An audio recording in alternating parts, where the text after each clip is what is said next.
Tashimire kumandanya kumviriza ijwi rya Amerika.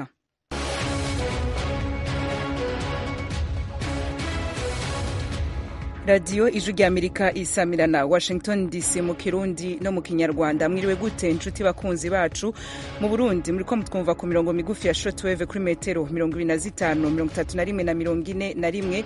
Mu Rwanda turi kuri FM 104 n'ibice bitatu kuri mwebwe mutwumva muri Kigali na FM 93 n'ibice bitatu i Karongi. Ikaze makuru kuri no mugoroba mugiye gushikirizwa na Diana Nininahazwe ndi muri studio ya gatanu. Ku mugoroba uno munsi kuwa mbere umushikiranganje wa mbere w'u Rwanda yashikirije inama nshingamateka na nkenguzamateka y'ico gihugu imigambi leta atwara igiye kurangura mu myaka 5 iri imbere.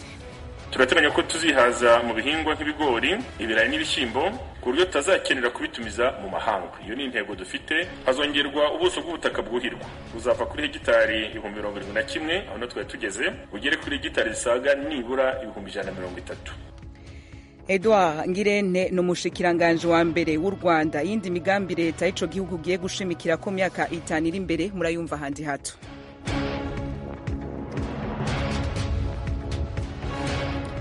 Mu makuru ajanye n'umutekano irya nino kw'isi igitero c'ingabo zirwanya ubutegetsi bwa Sudani cahitanye abantu 30 gikomerekeramwo 100. Muri Syria naho ibisasu vyinshi vya Israel vyahitanye abarenga 15.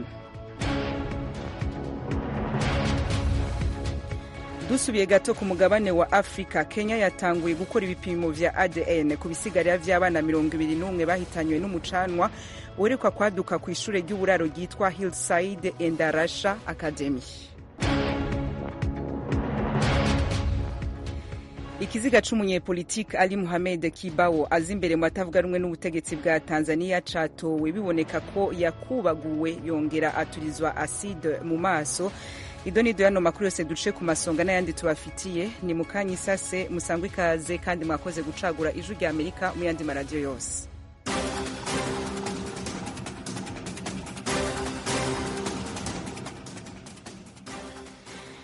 Reka makuru yacu tuyahere muri Kenya yatanguye gukora ibipimo vya ADN ku bisigarira vy'abana 21 bahitanywe n'umucanwa uheruka kwaduka ku ishure ry'uburaro ryitwa Hillside Endarasha Academy riri ahitwa Nyeri ni ku birometero vy'ababa 170 vy'uraruko vy'umugwa mukuru Nairobi. Ibipimo vya ADN vyatanguye gukorwa uno munsi bizotuma imiryango y'abana bahitanywe n'umucanwa wadutse kuri iryo shure ishobora kumenya ibisigarira vy'ababo barahiye cane ku buryo bitoro ko ababo babamenya. Uburaro bwadutsemwo umucanwa bwarimwo abana b'abahungu 150 bafise hagati y'imyaka 9 na 13. Babiri muri 21 bahitanywe n'uwo mucanwa wadutse baryamye basandabiye mu bitaro. Abandi 19 ibiziga vyabo vyabonetse biri aho barara ariko vyahiye cane gose. Mu gihe leta ya Kenya yashinze uno munsi kigandaro c'imisi 3 guhera no munsi kuwa mbere inzego zibijejwe ziracarondera irengero ry'abandi bana 17 mu bari baryamye igihe umuriro waduka hari ku munsi wa kane mu masaa 6 z'ijoro. Abatavuga rumwe n'ubutegetsi bwa Kenya bashikirije amakenga bavuga ko izeye uburyo n'ubuhinga bwo guhangana n'impanuka hamwe no gukingira umutekano mu mashuri atandukanye yo muri ico gihugu. Ejo kwa Mungu ubundi buraro bw'ishure ry'abahungu riri ahitwa Meru hagati mu gihugu bwarahiye buratokombera ariko Imana yarakinze kuko abiga kuri iryo shure bose 150 bari gufungura kwa gatandatu. Kandi irindi shure ry'abakobwa riri ahitwa Iziolo hagati mu gihugu nyene naryo nyene ryarahiye. Uburongozi bwaryo bukavuga ko hari benshi bakomeretse ariko igipolisi kikabihakana. President wa Kenya William Ruto yategetse ko hatangura amatohoza kucatumye umuriro waduka mu ishure Hillside Endarasha Academy yiga ko abahungu gusa. Yagabishije ko abo vyoboneka ko bagize urwangara haba mu gukinga uwo muriro canke mu gutuma waduka bazobihanirwa vy'akarorero. Ishamwe riharanira ukungana kw'abana muri Kenya naryo ryavuze ko rifise ivyemezo vy'uko uburaro bw'ishure ryahiye kuwa kane bwarimwo ibitigiri vy'abana birengeye ababwirizwa kuba baburimwo. Tukiri ku mugabane wa Afrika kandi mwijoro ryakeye murantunga muri Sudani ingabo za Rapid Support Forces zirwanya ubutegetsi zakoze igitero mu gisagara ca Sennar kiri mu majepfo y'igihugu. Ico gitero cahitanye abantu 30 abandi 100 bagikomerekeyemwo. Ibindi kuri no nkuru na mugenzi wacu Geoffrey Mutagoma. Izo mpirimbanyi zimaze iminsi zigenzura iby'abahitanwa n'intambara n'ibindi bikorwa bibangamira uburenganzira bwa muntu, zemeza ko ingabo za Rapid Support Forces zigometse ku butegetsi bwa General Abdel Fattah al-Burhan zarashishije ibibunda bya rutura mu bice byinshi byo muri uwo mujyi harimo n'isoko rikuru. Izi ngabo zimaze kwigarurira igice kinini cy'uyu mujyi na kimwe cya kabiri cy'igihugu ziragenda zidindizwa n'imvura nyinshi ituma kugaba ibitero birushaho kugorana. Iyi ntambara yateye inzara ikomeye muri iki gihugu kurusha iri ahandi hose ku isi. Yahitanye kandi abarirwa mu bihumbi, abandi bakura mu byabo, yangiza ibikorwa remezo, izahaza n'ubukungu bw'igihugu. Itsinda ry'impuguke z'abashakashatsi b'umuryango w'abibumbye ryoherejwe muri Sudan ryatangaje ku wa gatanu ushize ko babonye ibikorwa biteye ubwoba bibangamiye uburenganzira bwa muntu bikorwa n'impande zombi z'abashyamiranye mu ntambara ibera muri iki gihugu. Bavuze ko ibyo babonye bishobora kwitwa ibyaha by'intambara cyangwa ibyaha byibasiye inyokomuntu. Bahise basaba ko nta kuzuyaza umuryango w'abibumbye ukwiriye kohereza umutwe w'ingabo zitagira aho zibogamiye ugahabwa inshingano zo kurinda abasivili bahari. Gusa ibyo ubutegetsi bwa Sudani bwarabyanze. Minisiteri y'ububanyi n'amahanga ya Sudani iyobowe na leta ya General Abdel Fattah al-Burhan yasohoye itangazo ku wa gatandatu rivuga ko guverinoma ya Sudani yanze ku buryo budasubirwaho ibyasabwe n'intumwa z'umuryango w'abibumbye. Iryo tangazo ryise komisiyo ishinzwe uburenganzira bwa muntu mu muryango w'abibumbye urwego rwa politiki kandi rutemewe n'amategeko, rivuga ko ibyasabwe n'impuguke z'umuryango w'abibumbye biciye ukubiri n'inshingano zawo. Ijwi ry'Amerika turacabandanya n'amakuru tubafitiye muri kano kanya. Mw'ijoro ryakeye uno musi kuwa mbere Israel yarashe ibisasu vyinshi muri Syria. Leta ya Syria ikavuga ko ivyo bisasu vya Israel vyahitanye abantu 18. Ibindi kuri no nkuru na mugenzi wacu Thomas Kamirindi. Uretse abapfuye, abandi bantu 37 barakomeretse nk'uko minisitiri w'ubuzima wa Syria Hassan al-Shabash yabibwiye abanyamakuru kuri uyu wa mbere i Damas. Arega Israel kwibasira abasivili. Umuryango w'abanyasiriya baharanira uburenganzira bwa muntu witwa Observatoire Syrien des Droits de l'Homme ukorera mu buhungiro mu Bwongereza wo uvuga ko abantu bishwe ari 26 barimo abasivili 5, abandi ngo n'abasirikare ba Syria n'ab'imitwe yashinzwe na Irani harimo na Hezbollah. Uyu muryango wemeza ko hamwe Israel yarashe ari ikigo cya gisirikare gikora ubushakashatsi ku ntwaro nshyashya nka misile na drone. Israeli nk'uko akenshi isanzwe yirinze kugira icyo bivugaho na gito. Leta ya Irani yamaganya yivuye inyuma icyo yise ibitero by'ubugome ku butaka bwa Syria. Guverinoma ya Syria nayo yamaganye ibitero bya Israeli ivuga ko bigamije kuyikurura mu ntambara y'akarere kose. Kugeza ubu Syria yirinze kwivanga mu ntambara ya Israeli na Hamas. Thomas Kamirindi urakoze. Dusubire kandi ku mugabane wa Afrika. Muri Tanzania ikiziga c'umunyepolitiki Ali Mohamed Kibao ari mugambwe Chadema uzi imbere mu itavuga rumwe n'ubutegetsi bw'ico gihugu catowe muri imwe mu makartier i Dar es Salaam ku murwa mukuru w'ubutunzi bwa Tanzania. Ali Mohamed Kibao yari mu nzego nyobozi z'umugambwe Chadema, yari yaburiwe irengero kuva ku munsi wa gatandatu w'indwi iheze, inyuma yaho abantu umugambwe we wemeza ko ari abasirikare b'igihugu bamuvaniye mu modoka nguruza abantu. Ico gihe yari kwaja mu gisagara yavukiyemo citwa Tanga. Umugambwe Chadema ukavuga ko ikiziga ca nyakwigendera Ali Mohamed Kibao kiriko imenyetso vyerekana ko yakubiswe cane yongera turirwa mu maso hakoreshejwe ubumara bwa acide. Abarongoye umugambwe Chadema bavuze ko amakuru yuko yitavye Imana nyuma yo guhohoterwa bwayakuye ku baganga bakoze ibipimo bahagarikiwe n'abamuburanira. President wa Tanzania Samia Suluhu Hassan abicije ku rubuga rwe rwa X yavuze ko yakiranye umubabaro mwinshi urupfu rwa Mzee Ali Mohamed Kibao. Yahojeje umuryango wiwe, abagenzi biwe n'umugambwe yaramazemwo imyaka myinshi. Madame Suluhu Hassan yijeje kuzohana bakoze ubwo bisha, agira ati natanze itegeko ryo gukora amatohoza yihuse aheze bazoca bampa rapport irimo ukuri kose kujanye n'iryo bara ritagira izina. Igihugu cacu kirangwa na demokarasi, umunyagihugu wese arafise uburenganzira bwo kubaho atekaniwe. Leta ntwara ntizokwigera yihanganira na rimwe ubunyamaswa nk'ubwo, niko Madame Suluhu Hassan yavyanditse kuri Twitter. Ali Mohamed Kibao agandaguwe bunyamaswa inyuma y'indwi zike indongozi z'umugambwe Chadema zirimo umukuru w'uwo mugambwe n'icegera ciwe batawe muri yompi barekuwe inyuma yaho basambishirijwe kw'ihuriro ry'urwaruka rw'uwo mugambwe ryaburijwemwo n'umutegetsi bwavuga ko yari imyerekano rwihishwa. Umugambwe Chadema mu itangazo wasohoye wavuze ko hari abandi banywanyi bawo benshi baburiwe irengero, nta mazina yabo washize ahabona, eka ntiwigeze unavuga ingene bangana.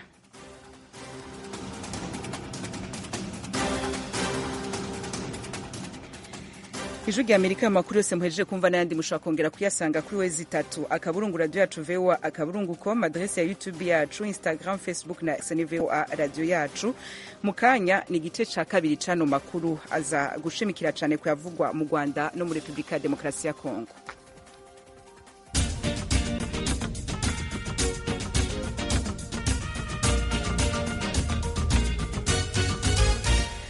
Duhera mu Rwanda aho umushikiranganje wa mbere w'ico gihugu Edouard Ngirente mukanya yahaye inama nshingamateka na nkenguzamateka imigambi ya leta y'imyaka 5. Umenyesha makuru Assumpta Kaboyi yarahabereye ico gikorwa. Edouard Ngirente yatangaje ko guverinoma yihaye intego yo kuzamura ubukungu bukagera ku 9% buvuye kuri 7% bwariho. Isobanura ko izabifashwamo no kongera 6% ku by'u Rwanda ruhinga ndetse no kongera ibiva mu nganda bikava ku 10%. Minisitiri w'Intebe yavuze ko guverinoma yifuza ko ishoramari by'abikorera ryakwikuba 2 kandi abanyarwanda bakongera imbaraga mu kuzigama. Yasobanuye ko bizagerwaho ari uko umusaruro ukomoka ku buhinzi uzarushaho kwiyongera. Turateganya ko tuzihaza mu bihingwa nk'ibigori, ibirayi n'ibishyimbo ku buryo tutazakenera kubitumiza mu mahanga. Hazongerwa ubuso bw'ubutaka bwuhirwa buzava kuri hegitari 71,000 aho natwe tugeze ugere kuri hegitari zisaga nibura 130. Tuzakomeza gufasha aborozi korora mu biraro mu rwego rwo guteza imbere ubukerarugendo bw'imbere mu gihugu. Intego nkuru dufite nk'igihugu no kuzamura umusaruro ukomoka ku bukerarugendo ukava kuri miliyoni 620 ukagera kuri miliyari 1.1 z'amadolari y'Amerika. Minisitiri w'Intebe asobanura ko igihugu kizakomeza guteza imbere ubukerarugendo bushingiye ku nama. Leta kandi isobanura ko yihaye gahunda yo kugeza amashanyarazi mu tugari twose tw'igihugu ndetse n'amazi meza muri buri mudugudu. Leta ivuga ko izongera uburyo bwo koroshya no guteza imbere ubwikorezi bwo mu kirere, hongerwa ibyerekezo Rwanda yijyamo bigendanye no kurangiza imirimo yo kubaka ikibuga cy'indege cya Bugesera. Mukuru wa guverinoma yavuze ko mu Rwanda hateganijwe gushyirwaho ishuri ryigisha ibyo gutwara indege. Mu mujyi wa Kigali hazashyirwaho imihanda yihariye ya bisi zitwara abagenzi. Ikibazo cy'ibura ry'akazi cyane cyane gikunda kumvikana mu rubyiruko kiri mu byagarutsweho. Afite ibibazo by'ubukene bitewe n'uko nta kintu babasha gukora ngo kibagirira akamaro. Aracuruza mu cyaro bakamusaba imisoro myinshi akabireka. Ubu ufite igishoro gikera yashora bigahomba kubera iki ya misoro. Nta samu dufite guhinga. Minisitiri w'Intebe yatangaje ko urubyiruko rwatekerejweho muri iyi gahunda y'imyaka 5. Mu rwego rwo kurushaho kongerera ubumenyi urubyiruko no kuruha amahirwe yo kubona imirimo mu gihe kizaza, abantu bangana na 1 miliyoni bazahabwa ubumenyi bujyanye n'ikoranabuhanga ibyo twita coding. Abandi 500 bazahabwa amahugurwa y'ikoranabuhanga mu rwego ruhanitse. Mu bijyanye no guhanga imirimo mishyashya, ku bijyanye no guhanga imirimo mishya byara inyungu, icyo twifuza nk'igihugu muri izo gahunda zose tumaze kuvuga ni uko hazahangwa imirimo mishya nibura ingana na 1,250,000. Ni ukuvuga ko tuzajya duhanga nibura imirimo 250,000. Mu cyiciro cya kabiri cya gahunda y'igihugu yo kwihutisha iterambere biteganijwe ko agaciro k'ishoramari ry'abikorera muri rusange kazava kuri miliyari 2.2 z'amadolari y'Amerika mu mwaka wa 2023 kakagera kuri miliyari 4.6 muri 2029. Intego kandi nuko umusaruro ukomoka ku by'u Rwanda rwohereza mu mahanga uziyongera ukava kuri miliyari 3.5 z'amadolari y'Amerika ukagera kuri miliyari 7.3. Assumpta Kaboyi, Ijwi rya Amerika, i Kigali. Ijwi rya Amerika. Muri Republika ya Demokarasi ya Kongo, ubushikiranganje bw'ubutungane butangaza ko abagore 48 mu bari bapfungiwe mu gasho gakuru ka Makara kari i Kinshasa bafashwe ku nguvu igihe iryo bohero ryadukamwo umuriro ni mu misi yaheze. Ibindi na Jimmy Shukurani bakomera. Minisitiri w'ubutabera muri Kongo Bwana Constant Mutamba yabivuze kuri uyu wa mbere ubwo yatangizaga ku mugaragaro urubanza rw'abakekwaho kuba barashatse gutorokesha imfungwa muri iyo gereza kugeza ubu ifatwa nk'aho ariyo nini kurusha izindi zose mu gihugu. Ni urubanza rwatangiriye kuri gereza nkuru ya gisirikare Ndolo mu murwa mukuru Kinshasa, aho hari abaregwa batandukanye barimwo abasanzwe bakora mu nzego za leta. Aba barimwo abakora mu rwego rw'igihugu rushinzwe iperereza Agence Nationale de Renseignement mu rurimi rw'igifaransa, abagize agatsiko k'iperereza mu ngabo z'igihugu FARDC kazwi nka DEMIAP, abayobozi batandukanye ba gereza nkuru ya Makala harimwo n'uwahoze ari umuyobozi mukuru w'iyi gereza Bwana Joseph Yusufu Maliki. Uyu we yahise akurwa ku mirimo ye nyuma y'ubwicanyi bwakorewe kuri iyo gereza asanzwe ayobora, aho Minisiteri y'Ubutegetsi bw'Igihugu yamushinjaga kuba yaragize uruhare rukomeye mu byabaye. Ubushinjacyaha bwatangiye busomera abaregwa ibyo bashinjwa birimo guteza umutekano muke mu baturage b'umujyi wa Kinshasa, gushaka gutorokesha bakatiwe n'urukiko batarangije igihano bahawe, kwica no gufata ku ngufu imfungwa zisanzwe ziba muri iyi gereza. Ubutabera bwa gisirikare buvuga ko abaregwa bose bashinjwa ibyo byaha ku ruhande rumwe cyangwa ubufatanyacyaha ku rundi ruhande kubera ibyo bashinjwa byakorewe mu gace bayobora. Muri uru rubanza hagaragayemo kandi abagore 4 bose batangaga ubuhamya bw'uburyo ibintu byakozwe ku itariki 2 z'ukwezi kwa 9, aho imfungwa zisaga 198 zishwe ubwo polisi yazaga kureba ibibaye kuri iyi gereza. Aba bagore bavuga ko bo n'abagenzi babo bafashwe ku ngufu n'abantu bari bitwaje imbunda n'intwaro gakondo zitandukanye. Umwe muri abo wafashwe ku ngufu utagaragaje isura ye kubera impamvu z'umutekano we, yemeje ko abo yabonye bari bambaye imyenda ijya gusa n'iya polisi y'igihugu, ariko ko atabashije kubareba mu maso kubera ko bari bipfutse ibitambaro mu maso. Uyu mugore wavugaga akoresheje ilingara yagize ati: twumvise urusaku rwinshi cyane nuko duhita twihisha munsi y'uburiri kubera ko hanze byari bikomeye. Abinjiye bari bafite imbunda, imihoro n'izindi ntwaro zitandukanye, nuko binjira barasa urufaya rw'amasasu. Mu kanya gato tubona gereza ifashwe n'inkongi y'umuriro. Muri ako kanya batwibye ibintu byose twari dufite birimo amatelefoni, amafaranga n'ibindi. Njyewe bangezeho bahita bamfata ku ngufu kugeza ubwo umwuka washatse guhera, bahita batubwira ko abagore bari muri gereza bose babafata ku ngufu. Ashingiye ku buhamya bwatanzwe n'abo bagore, umushinjacyaha yemeje ko ibyakozwe bishaka kugirana isano ya hafi n'ibyabaye ubwo haburizwagamo kudeta mu murwa mukuru Kinshasa. Urubanza rusojwe, Minisitiri w'Ubutabera Maître Constant Mutamba yumvikanishije ko ibyabaye kuri iyi gereza ya Makala bitari inkongi y'umuriro nk'uko zimwe mu nzego za leta zibivuga, ahubwo akoresha amagambo akakaye mu rurimi rw'igifaransa agira ati: mwizere yuko mbahaye ibyumweru 2 gusa iki kibazo nkaba nakirangije. Ntabwo dushobora kwihanganira uburyarya bumeze nk'ubu bwo kubeshya abantu ko gereza yakozweho n'inkongi y'umuriro kandi atari byo. Ibi ntabwo nabyihanganira habe na gato. Ibi ni ugukandagira ku burenganzira bw'abakongomani bose udasize na Minisiteri y'Ubutabera. Ntabwo nshobora kubyihanganira rero. Bamwe mu batavuga rumwe n'ubutegetsi muri Kongo bavuga ko ibyabaye kuri gereza ya Makala ari ubutegetsi buriho bwabigizemo uruhare cyane. Maître Wilson Twitegure, umunyepolitiki utavuga rumwe n'ubutegetsi muri Kivu ya Ruguru, avuga ko ibi byagakwiye kuryozwa ubutegetsi buriho. Ahantu harinzwe kuriya mu mujyi mukuru w'igihugu, abafungwa bava mu prison gute?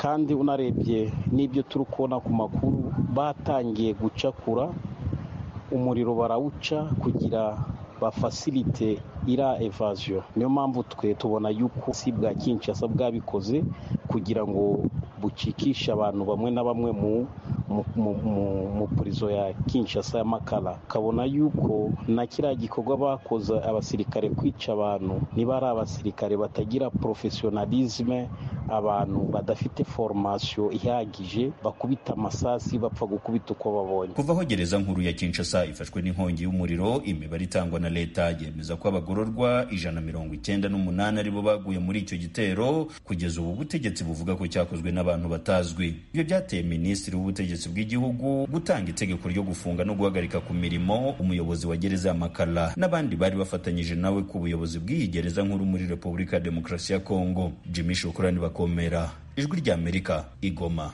Jimmy urakoze. Turaguma muri Republika ya Demokarasi ya Kongo, ubu tuja mu burasirazuba bwaho. Komisiyo y'igihugu ijejwe impunzi yasavye umurwi w'abanyagihugu bitwaje ibirwanisho uzwi ku izina rya Wazalendo kwirinda guhohotera ndetse no guhagarika gutangisha amakori impunzi z'abarundi ziri mu ikambi ya Rusenda. Ibindi kwino nkuru n'umenyesha makuru wacu Vedaste Ngabo ari Uvira. muri ibi bihe impunzi z'abarundi zikorera imirimo mu misozi ya Rusenda ndetse no mu kigobe cyo muri Reko zihamya yuko zicara zihohoterwa na wazalendo. Zimwe muri zo zemeza yuko zisoreshwa amafaranga, izindi nazo zigatanga ibyo zivanye gusarura mu mirimo, mu gihe izindi nazo zivomeshwa amazi ku ngufu. Mu rwego rwo kurangiza ibi bibazo, komisiyo y'igihugu ishinzwe impunzi yakoresheje inama mu nkambi ya Rusenda yahuriyemo impunzi, inzego zishinzwe umutekano, wazalendo ndetse n'abaturage b'abakongomani, ibasobanurira ibijyanye n'uburenganzira bw'impunzi muri Kongo ndetse n'uko impunzi zikwiriye kwitwara. Komisiyo y'igihugu ishinzwe impunzi ishimangira ko impunzi zifite uburenganzira bungana n'ubw'abakongomani, usibye yuko zidafite uburenganzira bwo gukora politike ndetse no kujya mu nzego zishinzwe umutekano hamwe no kujya mu mitwe yitwaje ibigwanisho. Urwego rushinzwe impunzi rwabwiye bazalendo ko badakwiriye gusoresha ndetse no kwaka ku ngufu impunzi ibyo zivanye mu mirima, ko ahubwo bashobora kuzisaba zikabaka ubushake bwazo nta gahato. Zimwe mu mpunzi ziri muri iyi nkambi irimo abarundi barenga 30,000 zisangiye inama ari ingirakamaro kuko yakemuye bimwe mu bibazo zicara zihura nabyo umunsi ku munsi. Niyo Kwizerwa Hadija ni umugore mu kigero cy'imyaka 40 y'amavuko, akora imirimo y'ubuhinzi. Uje twari tumaze guhohoterwa cyane, nuko kuvuga wagenda kurima nibibazo, ugiye kurima mukumvikana n'umuntu wakoteye imurima hariya, hamuhejeje kurima ukacuza kubona uwundi muhewe ngwiyi ni shamba ya muyomba. Ukuri hajya twari tumaze guhohoterwa, twebwe hajya mu Gatunguru ya kabiri barigeze kugira igihe bakaza ku nzu leta 5,000 tukuhije toni ntuza kumenya kuza ku murima. Ukuri ibi biyago by'ino munsi biratunganije ibintu byinshi ndangere. Muri iyi nama kandi yafatiwemo icyemezo cyo kubuza abazalendo ndetse n'igisirikare cya FARDC kuzererana imbunda mu nkambi, usibye igipolisi gishinzwe gucungira impunzi umutekano. Ubusanzwe abasirikare bajya mu misozi yunamiye inkambi ya Rusenda banyura mu muhanda uri mu nkambi muri village ya mbere bahetse imbunda, abandi nabo hari igihe banywera inzoga mu tubari turi muri iyi nkambi. Bamwe mu gwaruka basanzwe basahiriza umutekano mu gihugu cya Kongo bita bazalendo bazunguruka mu nkambi mu gihe cy'amasaha maremare, ibyo bikaba byamavye ruhagarara mu mpunzi. Ariko hagati aho rero bakaba baraye bemeranije na leta ya Kongo ko bagiye guhagarika kandi ibyo bikorwa byo kuhohotera impunzi bigiye guhagarikwa, ndetse n'abarundi bakaba baraye banezerewe, natwe twaranezerewe muri rusange twese hamwe kubwo inzira bahora bacamwo. Abasirikare bafise ibigwanisho, abazalendo bakaba bemeranije rero ko bagiye guhindura nzira kugira ngo impunzi nizame zibona ibikoresho bicira umuriro kandi ari byo zahunze, ari navyo zitinya. Ese niki bazalendo bishuye kuri iki kibazo cy'ibyo bashinjwa byo guhohotera impunzi? Ngendakumana Jean Claude ni umuyobozi site ya Gatunguru ya gatatu yari muri iyi nama. Abazalendo bishuye bavuga ko mu ncamaka yagiye kwisubirako kuko ibyo bakora bitabijanye n'amategeko. CNL turayisabye ko mu ncamaka ibyo yabwiye abo bazalendo n'abandi bagerageje kumviriza iyo nama, bababwiye neza ko bategezwa byose kuza baragera CNL bataciye mu nzira z'iwabo ngo bitunganirize. Mu rwego rwo gukemura kandi iki kibazo cyo guhohoterwa kw'impunzi, hashinzwe kandi komite igizwe n'abantu 8 irimo abakongomani 4 n'impunzi 4. Ibiganiro uko nabibonye byari bimeze neza kuko n'ubwa mbere mbona abarefugee bicarana n'abazalendo ngo baganire batore inyishu y'ibibazo bafise. Rero icyizere njanye nuko mbona ibyo bababwiye bareke bagiye babyemeye, mbonye umenga bizogira akamaro ku barefugee.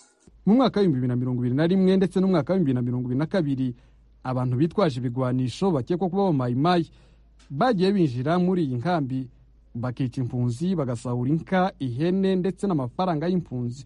Ubusanzwe impunzi z'abarundi ziba muri Republika Demokarasi ya Kongo mu nkambi ya Rusenda na Mulongwe zitunzwe n'imirimo y'ubuhinzi, uburobyi, gutwara za moto ndetse n'ubworozi. Bedase Ngabo, Ijwi rya Amerika, Uvira. Iyi ni radiyo Ijwi ry'Amerika yumvikanira i Washington DC.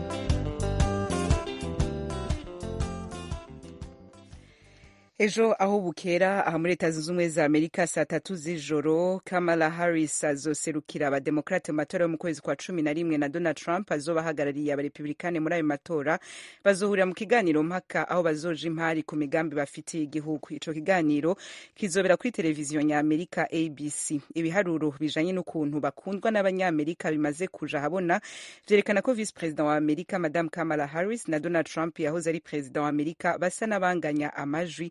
Mbega ariko none umwe wese muri bo yo kwigenza gute mu kiganiro cejo kugira ngo aronke amajwi menshi y'abanyamerika bamushigikiye?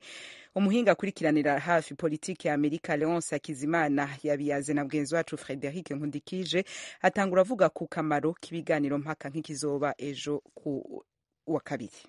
Impari ziza kuba uno munsi ku mugoroba ni impari zikomeye rwose.